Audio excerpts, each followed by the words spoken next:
think about Jesus. Not about all the things that went wrong this morning. And I want us to sing this song again.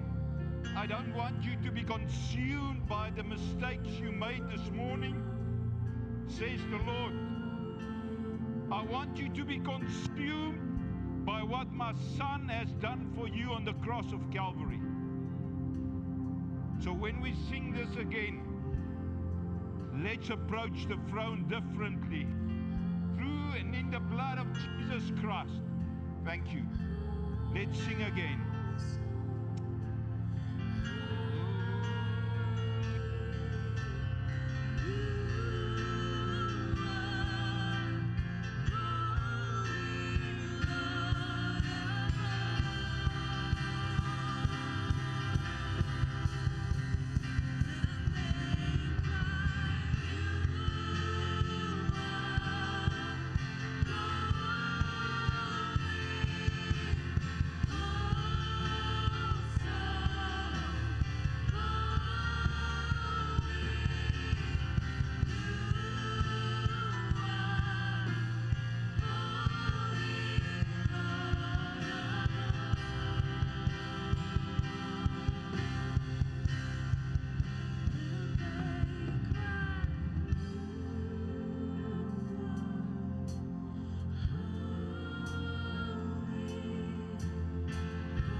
Thank you, Jesus, for your blood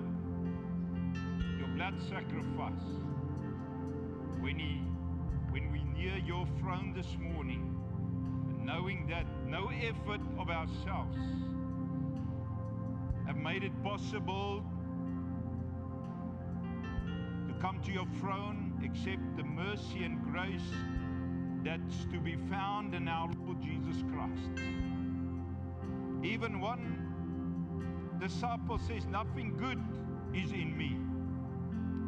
Lord, as we come before your throne this morning, washed by the blood, cleansed by the sacrifice, we honor you, Lord, for sending your Son, so that we are worthy this morning.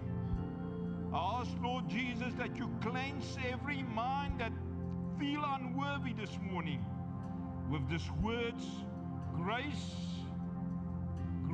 be upon you.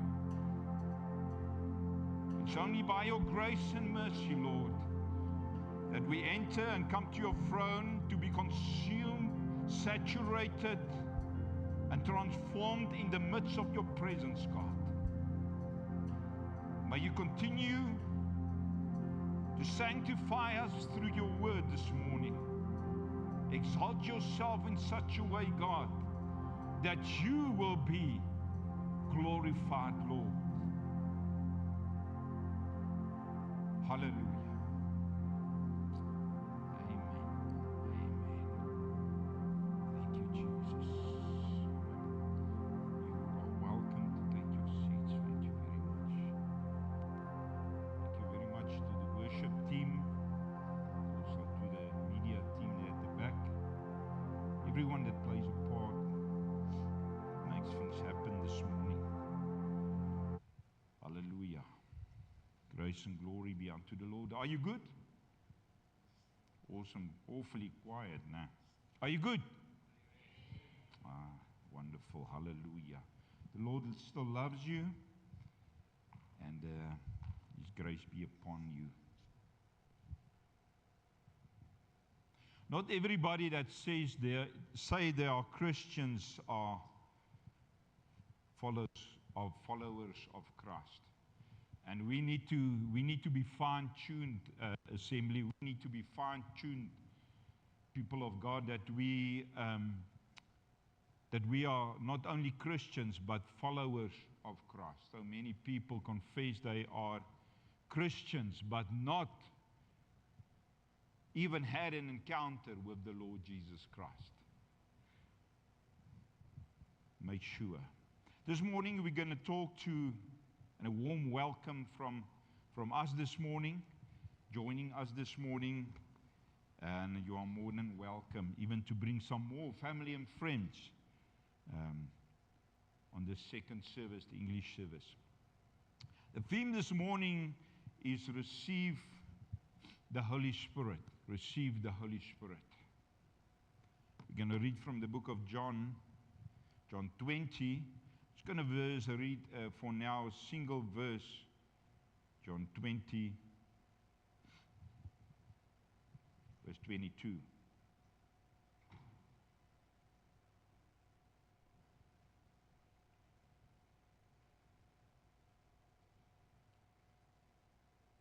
I'm going to read from a New King James Version.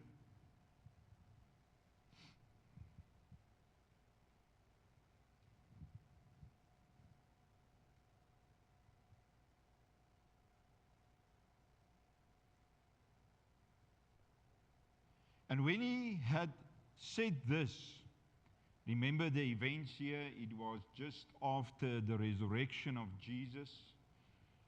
And we are in the month of Pentecost.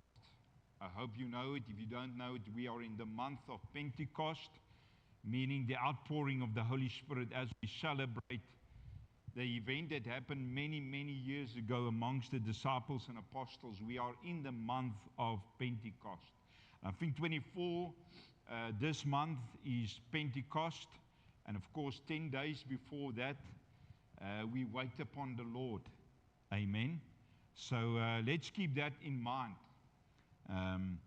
that this is the month of Pentecost as we celebrate Pentecost. And he says to them, verse 22, John 20, verse 22, and when he had said this, he breathed on them and said to them, receive the Holy Spirit. He breathed on them. He breathed on them to say to them, receive the Holy Spirit. Receive the Holy Spirit. He breathed on them.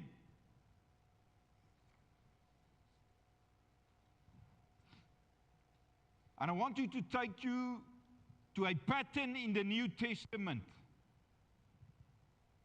that reminds us and equips us for a time like Pentecost. The original pattern to be found in the Word of God in the early church. And I want to take John as an example this morning, because sometimes we measure ourselves with Jesus next to Jesus and we feel even less adequate to receive what God has given and to go through this pattern to be properly equipped as the church of the Lord Jesus Christ. I want to use Peter this morning as an example and the history of his own relationship, with Jesus. Let's look at the life of Peter before the resurrection, the death and the resurrection of Jesus. All these things happened after the death and the resurrection of Jesus. Let's look at Peter's life. And I'm going to refer to scripture, but we're not going to put it on the signboard this morning. I want you can write them down. And as I said, if you come to church, bring yourself something to write on, a pencil or a paper, and bring a book so that you can make some notes. Let's look at the life of Peter before the crucifixion and the resurrection. Peter was born in Bethsaida in Galilee. He was known as Simon Bar-Jonah. The next thing about Peter, he was called by Jesus, as written in the book of Matthew, chapter 4, verse 18 to 20. Called by Jesus. Peter was one of the first disciples Jesus called. Just take in consideration this morning, having Jesus in our community knowing who He is and calling you or I, what an event in your life, to be called by Jesus in person, to say, Peter, John, James, come, follow me. The next thing in Peter's life, it's not all of the events before the crucifixion. I only took a few. Jesus renamed Peter. He renamed Peter. Remember, he was known as Jonah or Simon Bar Jonah. He renamed him Simon or Cephas or Peter, rock or little particle of a rock.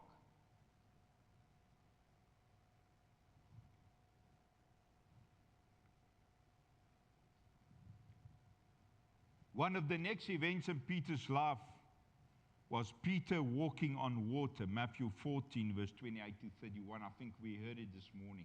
Peter walking on water. Matthew 14, verse 28 to 31. Go study the Word of God. I said take the things in consideration, the information. Peter, called by Jesus. Peter, walking on water. Then we find that Peter in Gethsemane, and John 18, verse 10, and Luke 22, verse 54 to 62. He cuts off the ear of Malchus. Can you remember that? He was a very spontaneous person. Take the information to note. Of course, Jesus healed that ear in that same instance. Peter, the next event, or one of the events, Peter at the Last Supper. Matthew 26, verse 33 to 35. And of course, one of Peter's most discouraging moments in his walk with Jesus, where he denied, and Jesus warned him that he is going to deny Jesus, the Savior. He denied him 3 times. He warned him to say, you're going to deny me. I think his response was, it's impossible. It's my words. I will die for you. If we take this in consideration this morning, knowing who Peter was and the information from Scripture, it's sometimes confusing his faith. First he walked on water, later on he denied the Lord, even saying to them in their faces, I don't know who Jesus is. I don't know the Jesus you are talking about.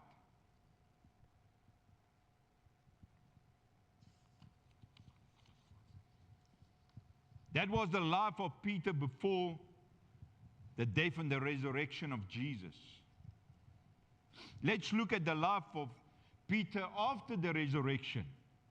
Now we are talking into the month of May, where we celebrate Pentecost and preparing ourselves for the outpouring of the Holy Spirit. One of the first things we see in John 20, verse 3 to 6, Peter was one of the first people at the empty tomb of Jesus after the resurrection.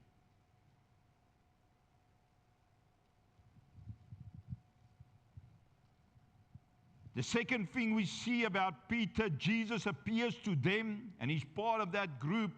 John 20, verse 19 to 22. And he breathed on them, I think it's that evening, and they received the Holy Spirit.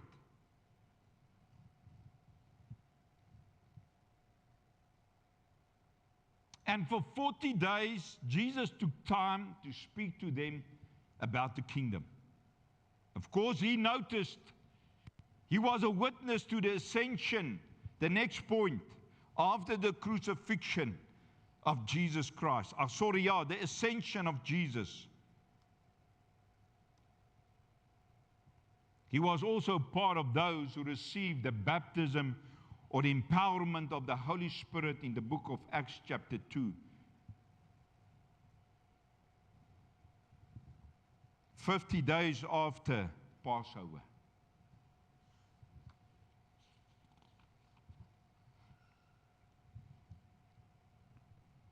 After that, Peter's life changed a lot.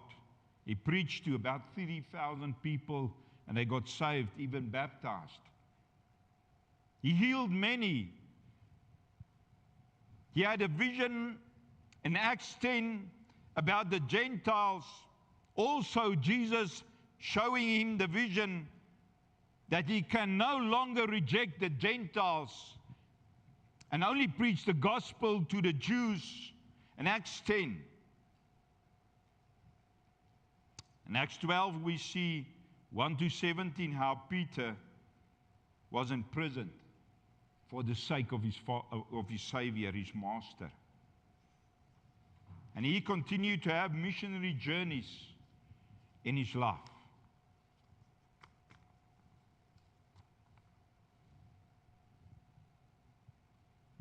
This morning I want to get to a point. There's three things that transformed and had a massive impact on the life of Peter that we can take in consideration this morning.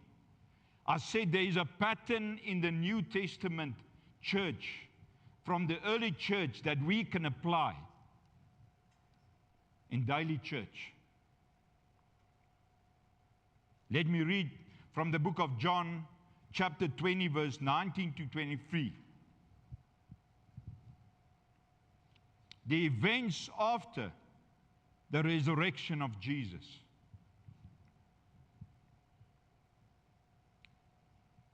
And we can see before Peter's life, he had many mistakes.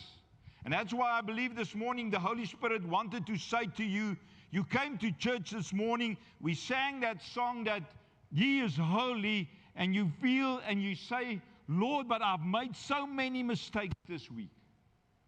I don't feel worthy.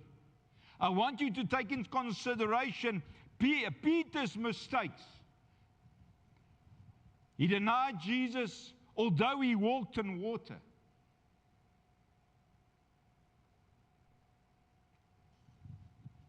Let's read from the book of John, verse 19 to 23.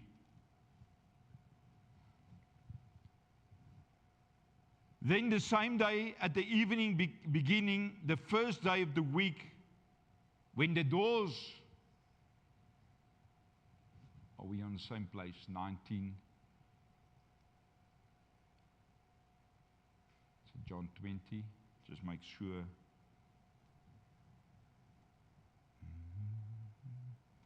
Sorry, we just want to see if we are on the right place. Yes. Then the same day, in the evening, being the first day of the week, when the door was shut where the disciples were assembled for fear of the Jews, Jesus came and stood in their midst and said to them, "Peace be with you." Verse 20, when he had said this, he showed them his hands and his side. Then the disciples were glad when they saw the Lord. Verse 21, so Jesus said to them again, "Peace to you, as the Father has sent me, I also send you." When he had said this, he breathed on them and he said to them, "Receive the Holy Spirit." I want you to take note of those words. He breathed on them, and the first and important point this morning we can take from the early church is that they have received the Holy Spirit. You should have imagined, I should have imagined, but maybe before, walking on water and all the other events in Peter's life before the resurrection. We don't see this encounter, but we're here where Jesus breathed on them to receive the Holy Spirit? Number one. Let's look at the second point. We are looking at the pattern of the early church that we can also apply in daily church as we are in the day of Pentecost, the time of Pentecost. We will read from the book of Acts, chapter 1, verse 1 to 3.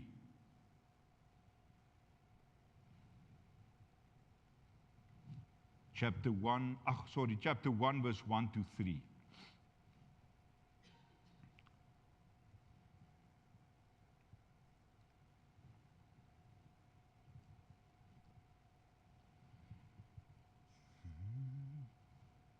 Let's just wait for them to. That's important. Bring your Bible to church,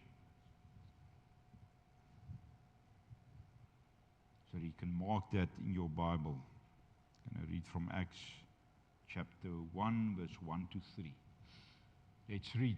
The former account I made, O Theophilus, of all that Jesus began, both listen to do and to teach. The example he always said there is to teach and to do, or to do and to teach. Verse 2. Until the day in which he was taken up, after he, through the Holy Spirit, had given commandments to the apostles whom he had chosen, to whom he also presented, verse 3, to whom he also presented himself alive after his suffering by many infallible proofs or unmistakable proofs, being seen by them during 40 days, and speaking of the things pertaining to the kingdom of God. So number one there, that is important that we need to take to heart is receiving the Holy Spirit. Number two, he was talking to them. And I believe even teaching, the word doesn't say teaching, but he was talking to them for 40 days about what? The kingdom of God.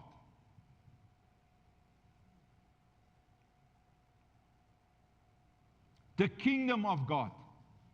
So if you are curious as a disciple, because there's so many things that relate to the kingdom, you will go and study what's the meaning and the implication of those words.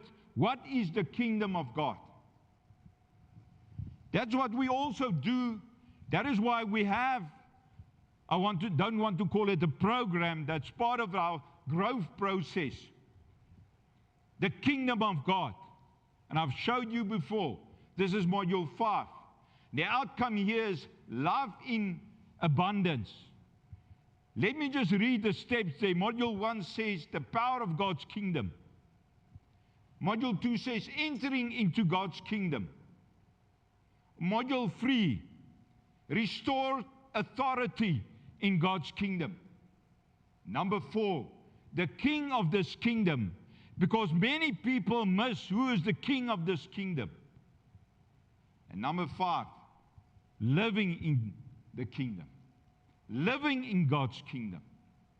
So there's many topics related to the kingdom, but one thing when you enter the kingdom the kingdom restores your identity, number 1. The kingdom restores your authority. The kingdom restores my image. Not the one you see in the mirror, nah. Okay? Some of you might smile, others not. Not the one you see in the mirror. Your spiritual image. Actually, I can take it deeper and back. It's Jesus Christ is our image. It's a spiritual image.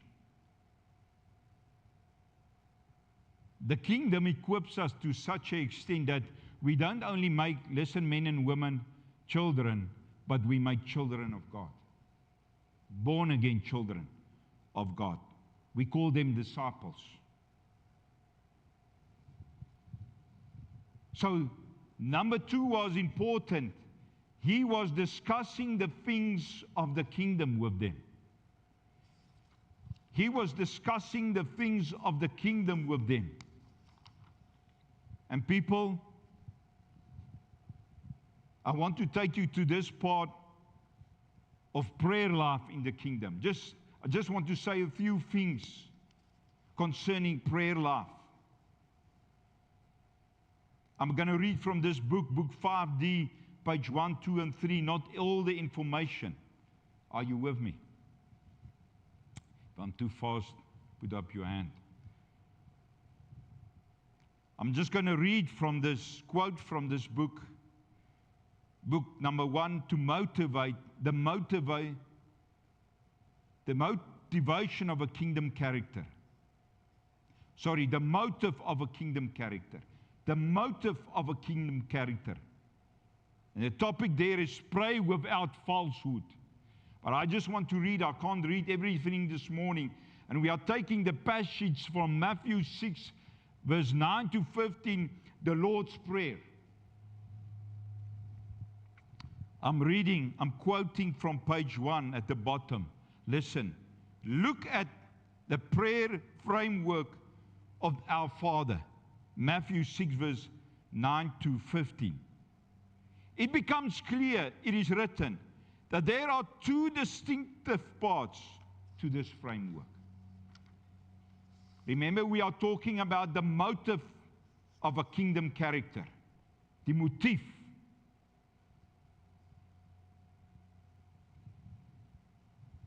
Because our motive should be in line and washed by the blood of Jesus Christ. I might lift my hands this morning, but my love doesn't testify about Jesus. I might worship Him this morning, but I'm far away from holiness and far away from the God I worship. I might read the Word of God, but my words is far offline, not aligned with what is written and what I speak and what is in my heart. So I believe through this whole, as I'll say, don't want to say it's a program, it's a growth process. God sanctifies us to a place of maturity, that we understand more who He is, and brings us to a place to act more maturely. He says here, let me read to you again, looking at the prayer framework of the Our Father in Matthew 6, 9, 15, it becomes clear that there are 2 distinctive parts to the framework. And I believe Peter and his disciples and apostles were excellent in applying the Lord's Prayer in their daily life. The first part deals with God and His glory. Verse 9 to 10. The first part deals with God in His glory. And to me this morning, that is the more important part.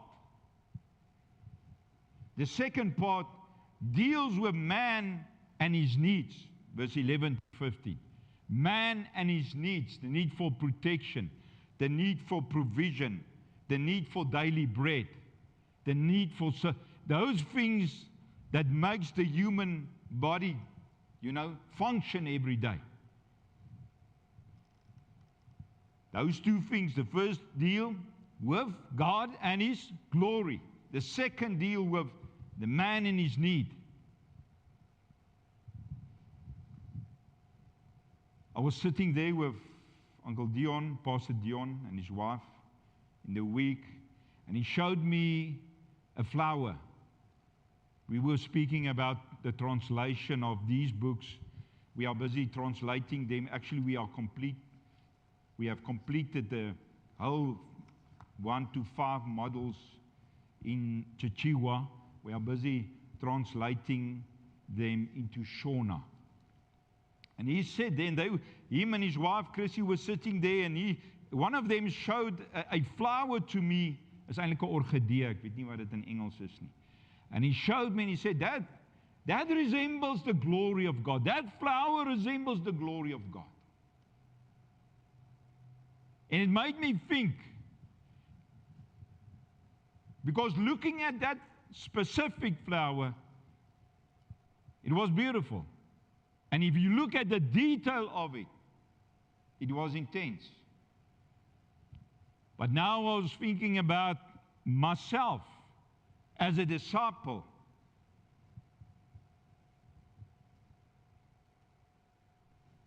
And I can only display this type of glory, and even better, if I'm equipped with the Holy Spirit in my life. If I know who's my image and my identity in Christ. Let me read further from page 2. Let's take this to heart. Each of these two parts, the two I've meant, the one is to God's glory and the other one is a prayer to man's needs. Each of these two parts consists of 3 petitions. The first 3 petitions deal with the holiness of the name of God.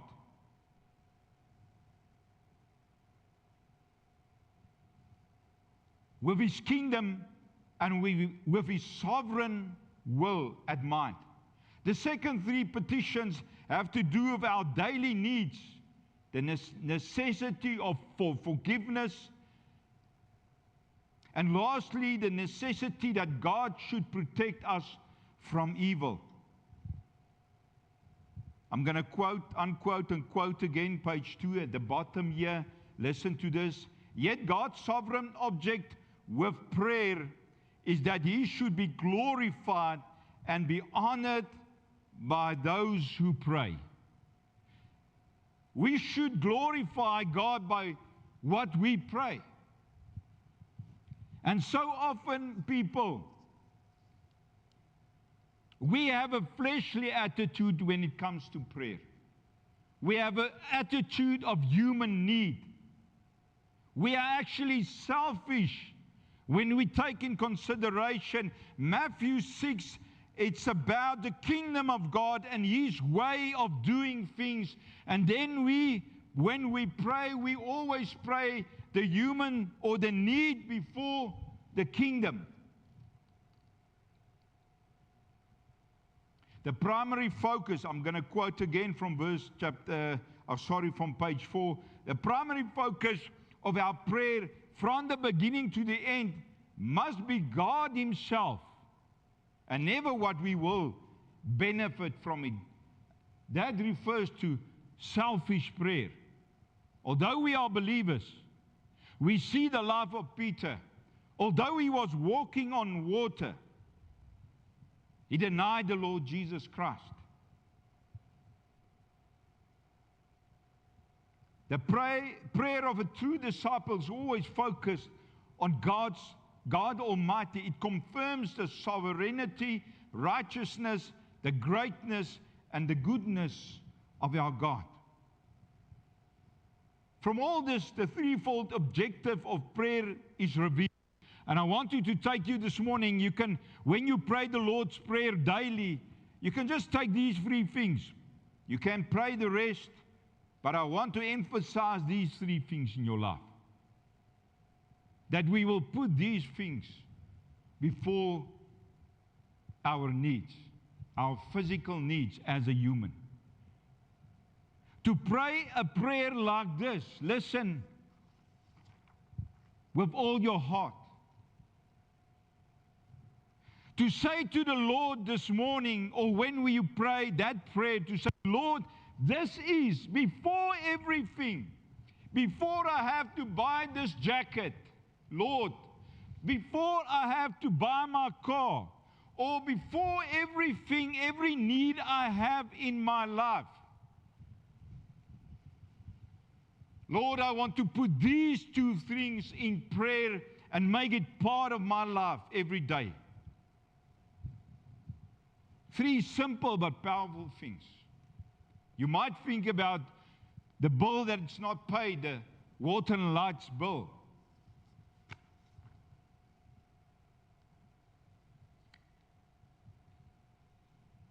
We sometimes love the messenger or the message more than the messenger. We like to apply it the way we like to apply it. The first thing is to glorify the name of God. If I can this morning get your heart this morning to say, Lord, I'm going to pray this prayer, and even if I only pray these three things, of course you're going to pray the rest because you're human, the human or fleshly side of you to say, don't forget to pray for my protection today. Because the human side, the flesh side will always remind you, pray for your protection. Not so. That's some of the prayers we pray as humans often. God protect us. There's more important things than God only protecting us. Or God, don't forget my daily bread. And we so much say that, that's the Kentucky I'm longing for today now. We will not even think that's a word of God even. Lord, my daily bread, I would like Wimpy today. Or McDonald's. Whatever you eat. But that is mere a human need. When we prioritize, when it comes to prayer, when we prioritize God even in the inner room, in the secret room with the following coming from your heart, knowing that you have things that needs to be dealt with. You have needs, you have worries. Because normally those things, they just come up. You don't have to ask them, where are you today? It's not like Adam and Eve hiding where God says, where are you? No, these things, they come just up in your mind now. The things you worry about, your daily needs. My children's school fare. The boy needs new shoes. I need to pay my school, I want to call it taxes. But God says that even if you feel like that, we know there is things that need to be taken care of. I need to dress myself, I need to go to work, I need to go on vacation, I need to come to church and all those things. The business needs to run.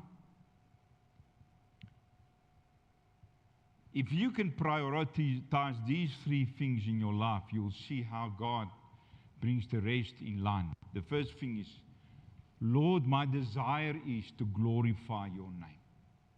There in your inner room, not even in front of other people. Say, Lord, let your name be glorified in my personal life. And it should not be something that comes only from your mind. It should come deep from your heart. Knowing that God, we can trust God on the rest of it.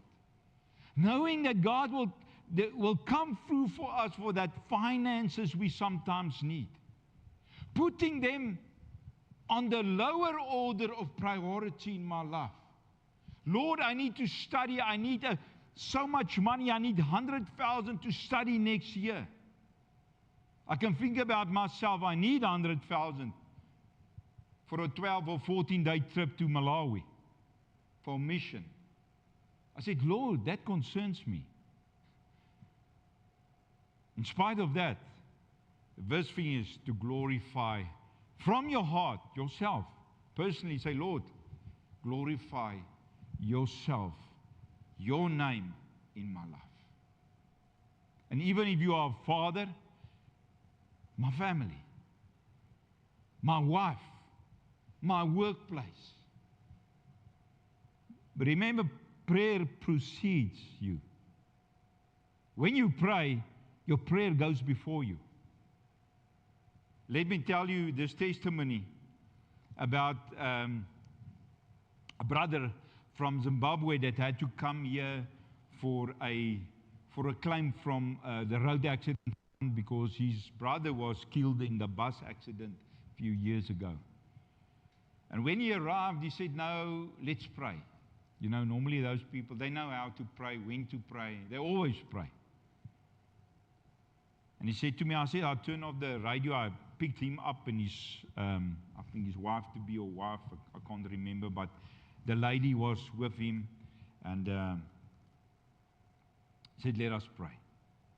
And I prayed specifically, I said, Lord, because this thing has been hanging in the air for a few years now. He's coming and going, and then he has to go back and get information and documentation that needs stamps and whatever, authorization from that government, and come back again.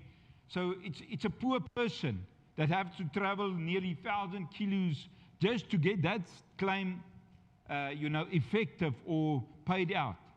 Now it's a few years, 2 or 3 years now. He's coming and going. I said, Lord, this morning I pray. I said, prayer precedes us. Prayer goes before us. I said, Lord, Father, in the name of Jesus, go before Him. Go before Him concerning this thing. Because knowing what happened and how knowing the things dragged up to now. And we prayed, and I said, thank you, Jesus. And we said, amen. And that was day 1. Day 2 came. And he had to go to the police station as well. And that same day when I picked him up from the bus, we went to the police station to get the necessary documentation to be filled in by the police so that he can hand it in with the claim. And that first day we did that, and I thought, oh man, sharp, things are going. He might be gone before, Wednesday he will be on the bus again. And Tuesday came, so we were there, and what happened, the person said, the person who deals with this is not here, they will come back to you. Second day, nothing happened. How are we as humans? We are remind God. And I wanted to pray that prayer, same prayer again. I said, Lord, go before these people. Make a way for them in this whole claim. And the Holy Spirit reminded me, before I could, I was thinking about praying. And the Holy Spirit said to me, don't you trust what you pray? Don't you believe in what you said? And I had to, ek moes maar my woorde sluk. Day 3 came. Nothing happens. Excuses and this and that and whatever. We know the situation.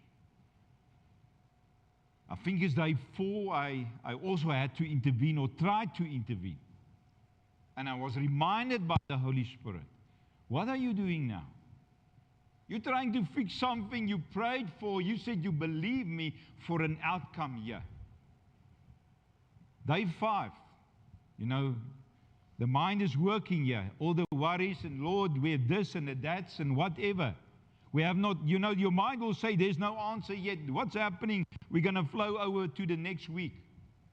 And that Friday morning, everything fell into place. Friday morning, everything fell into place.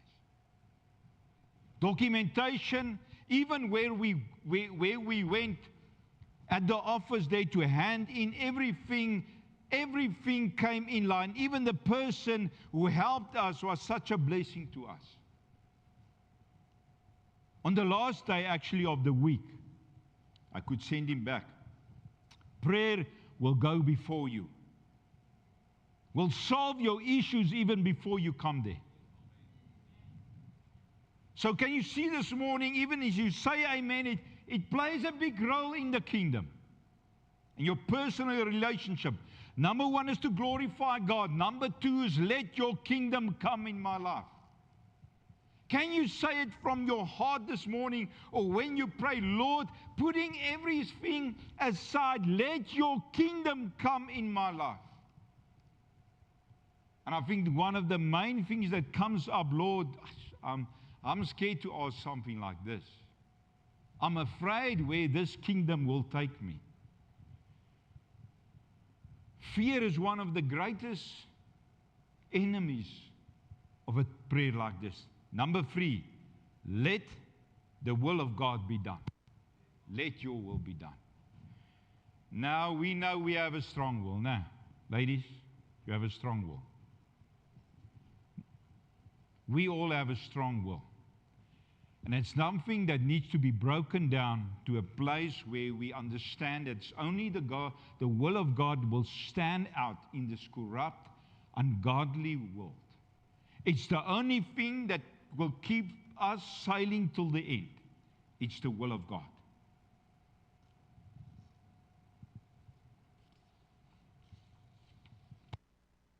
The last thing I said, receive the Holy Spirit is important in your journey with God. Number 2, understand what the kingdom is for and what the kingdom entails. That is why I said we have an awesome equipment series, growth series that will help you and even help me, because I refer to it constantly, because obvious it's based on the Word of God. Number 3, number 1 is to receive the Holy Spirit. Number 2, the kingdom of God and your entry into the kingdom and your lifestyle into the kingdom. Number 3, to be empowered. Remember, they have received the Holy Spirit, and we're talking about a Peter after the resurrection. There is a massive difference. Although he walked on water, he failed frequently. Acts 1 verse 8. Acts 1 verse 8.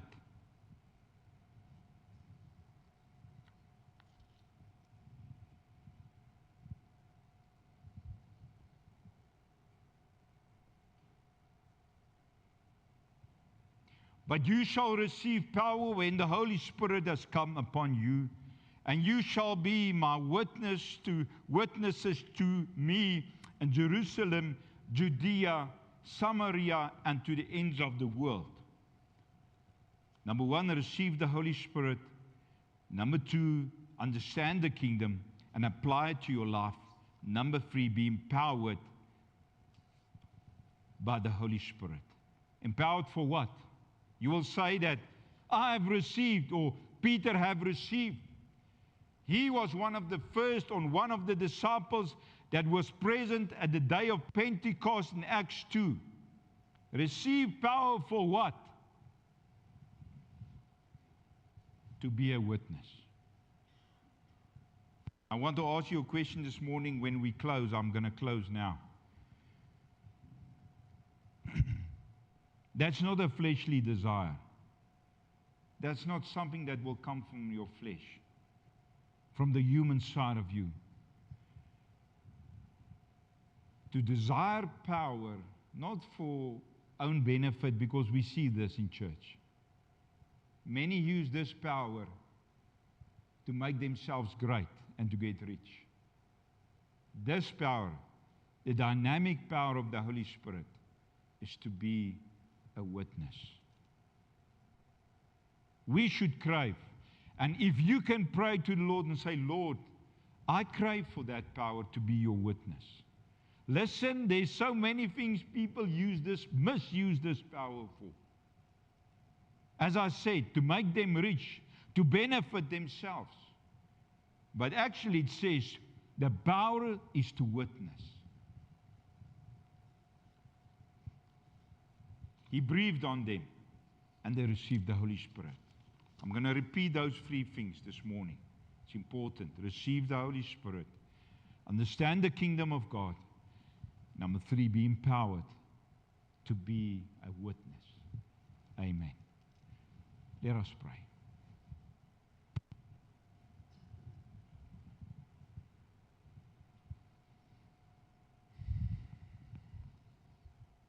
I want, where you are this morning, from your own heart, I'm going to pray, and I want you to jump into that prayer with the same heart as what I'm praying this morning, to say to the Lord the following things. Lord, we pray this morning and say, Lord, in this church, where we are part of the body of Christ, Lord, we long from our hearts that your name be glorified in our life. Let your kingdom come, Lord.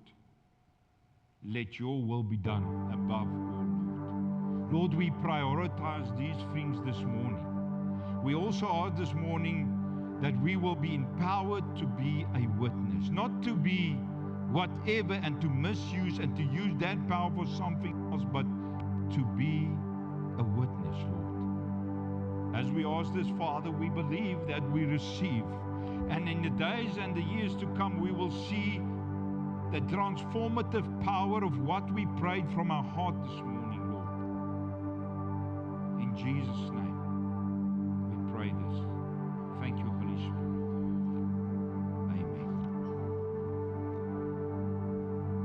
you have a blessed, awesome week to come. And may we see you next week again. I'm